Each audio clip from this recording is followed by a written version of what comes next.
Selamat datang kembali di Ngopi Politik, tempat kita bahas politik dengan bahasa sederhana tapi tajam seperti silet. Bersama saya Thomas, dan sekarang saya sudah bersama teman saya. Saya Muhammad Haikal. Halo Thomas, terima kasih sudah mengundang saya di podcast hari ini. Baik, topik kita pada siang hari ini politik dan strategi. Jadi kita mau bongkar sebetulnya seberapa besar politik itu soal strategi.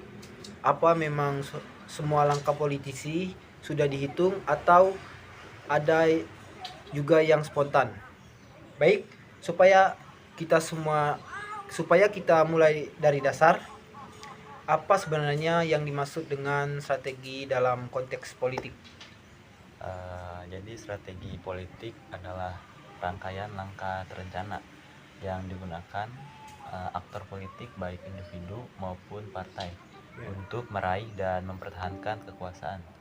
Strategi bisa bersifat jangka pendek seperti manuver isu atau jangka panjang seperti membangun loyalitas politik. Apakah strategi itu sama dengan taktik? Tidak selalu. Strategi itu kerangka besarnya, sedangkan taktik adalah langkah-langkah kecil yang mendukung strategi.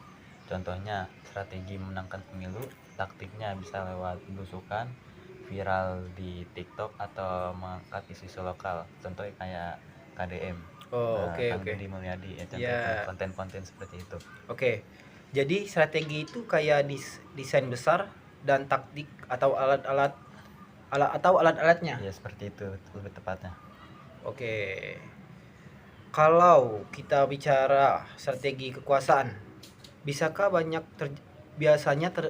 terjadi di level atas, misalnya eksekutif atau legislatif? Benar, politik itu bukan cuma soal terpilih atau tidak terpilihnya, tapi juga soal bertahan dan memperluas pengaruh.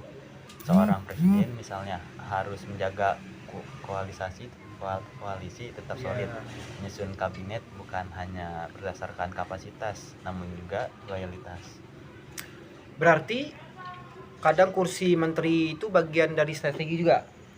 Iya, sangat sering ada yang ditempatkan untuk meredam oposisi, ada juga untuk menjaga suara di DPR atau bahkan sebagai sinyal politik. Oke, oke. Itu contohnya seperti apa? Contohnya, misalnya ketika partai oposisi tiba-tiba masuk kabinet, itu bisa bagian dari strategi menyatukan Ya. kekuatan sekaligus ataupun melemahkan lawan. Oke, oke. Nah, di sini ada bagian yang paling publik, pemilu. Di balik kampanye, sebetulnya strategi macam apa yang disusun? Biasanya kampanye dirancang berdasarkan riset dan segmentasi. Pemilihan dikelompokkan muda, tua, perkotaan, pedesaan, religius ataupun nasionalisnya. Lalu tiap kelompok itu ditargetkan dengan narasi yang sesuai. Oke. Berarti makanya ada yang tampil Islami dan ada juga yang tampil gaul banget. Ya ada, itu contohnya kayak kemarin biasanya Anies tuh, kan kebanyakan presiden Indonesia selain Anies biasanya pakai peci. Oh ya, benar-benar. Contohnya yang muda kayak wakil Prabowo, Ya, si Gibran. Gibran, ya benar, Itu Gibran. contohnya. Itu hasil riset karakter pemilih. Bahkan tempat debat, cara berdiri dan bicara, dan warna pakaian semua diperhitungkan. Misalnya kayak contohnya desain-desain digital gitu, politik visual sangat kuat dalam kampanye modern. Oke. Dan media sosial sekarang bagian pentingnya. Mungkin pentingnya sangat penting, media sosial bisa jadi senjata utama untuk kampanye, tapi juga bisa jadi jebakan buat diri sendiri kalau kita langkahnya kurang tepat. Kayak contohnya kayak kemarin tuh, siapa tuh yang nomor 3? Oh, ini siapa sih? Lupa, ada pokoknya. Oh Dia iya, punya benar. isu yang jejak digital yang buruk, Oh kayak ya, kayak video yang tidak skandal senonoh itu ya. ya, benar-benar. Tapi juga bisa jadi terus juga bisa jadi propaganda karena di sana persepsi bisa dibentuk dan viral dengan cepat. Oke. Sekarang nih bagian ini yang paling penting, menarik buat saya dan mungkin banyak pendengaran apa yang terjadi di balik layar. Banyak, salah satunya adalah lobby dan kompromi politik. Misalnya sebelum pemilu saja calon-calon sudah saling bertemu, membentuk koalisi atau bahkan negosiasi posisi jika menang nanti. Jadi sebelum kita nyoblos, skenario kadang sudah ada. Bisa jadi bahkan beberapa partai membuat plan A dan B. Misalnya kalau calon A menang, mereka akan gabung. Kalau calon B menang, mereka siap jadi oposisi agar tetap relevan. Oke, berarti ada juga istilah isu pancingan, apa itu strategi juga? Uh, Ya, kadang ada isu yang sengaja dilempar untuk lihat reaksi publik. Kalau ditolak keras, maka ditarik mundur. Kalau publik diam, bisa dilanjutkan. Itu strategi uji coba yang sering dipakai. Oh, baik. Sekarang di zaman digital, strategi politik pasti juga berubah. Bisa dijelasin? Misalnya sekarang kita masuk era politik algoritma. Setiap like, share, atau komentar bisa dimanfaatkan untuk memahami arah publik. Tim kampanye menggunakan big data untuk membaca tren. Oke. Berarti makanya banyak konten yang sengaja dibuat kontroversial ya. Ya benar, kadang itu sengaja untuk menciptakan engagement, lalu algoritma bantu menyebarkan lebih luas, termasuk memanfaatkan influencer, buzzer, bahkan akun anonim. Oke. Berarti dan ini tidak selalu etis berarti. Sayangnya iya, karena bisa dimanfaatkan untuk menyebarkan disinformasi atau mengangkat tokoh lewat narasi palsu. Oke. Ini saudara Hekal. Dengan strategi yang begitu canggih sekarang, rakyat bisa apa? Yang pertama dan utama, tingkatan literasi politik. Jangan cuma ikut arus tapi belajar memahami kepentingan di balik isu. Kedua, jangan mudah percaya info dari media sosial. Lacak sumbernya dari mana, pahami konteksnya juga.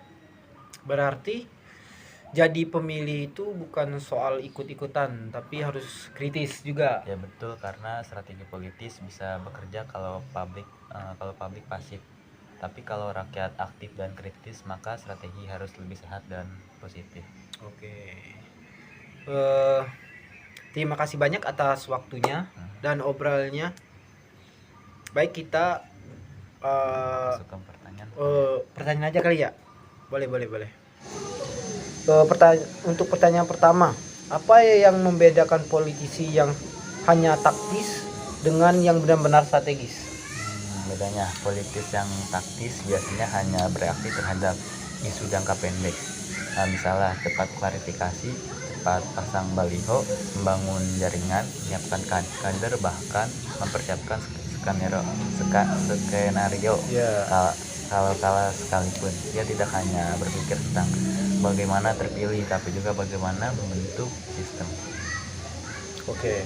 Untuk pertanyaan kedua, bagaimana peran konsultan politik dalam menyusun strategi kampanye dan seberapa besar pengaruhnya?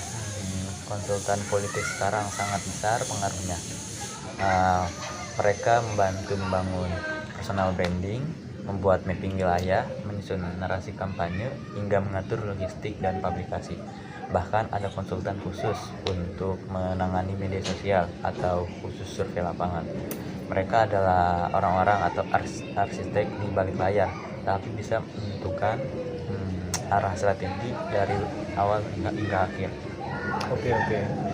Untuk pertanyaan ketiga, apakah strategi politik itu selalu negatif atau manipulatif? Tidak selalu.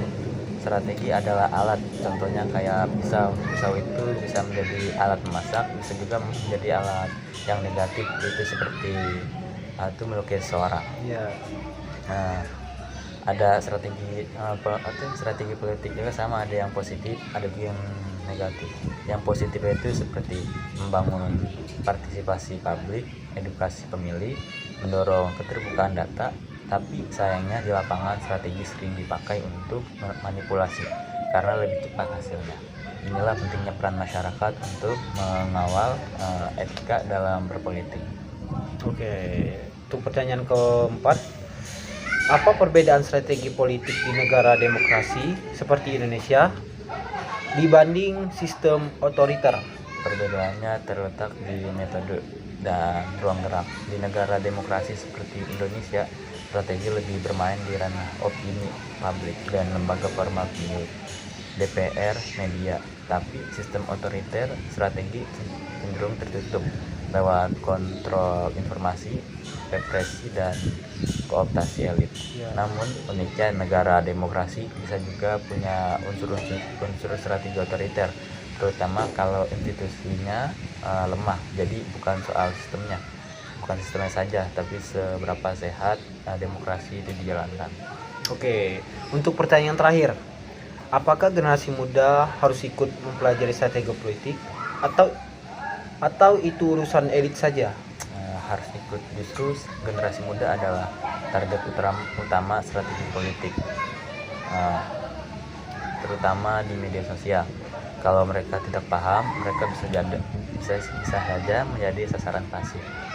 Nah, tapi kalau mereka aktif, kritis, dan sadar akan strategi yang dimainkan, mereka bisa jadi kekuatan korektif dan bahkan ikut membangun strategi baru yang lebih sehat.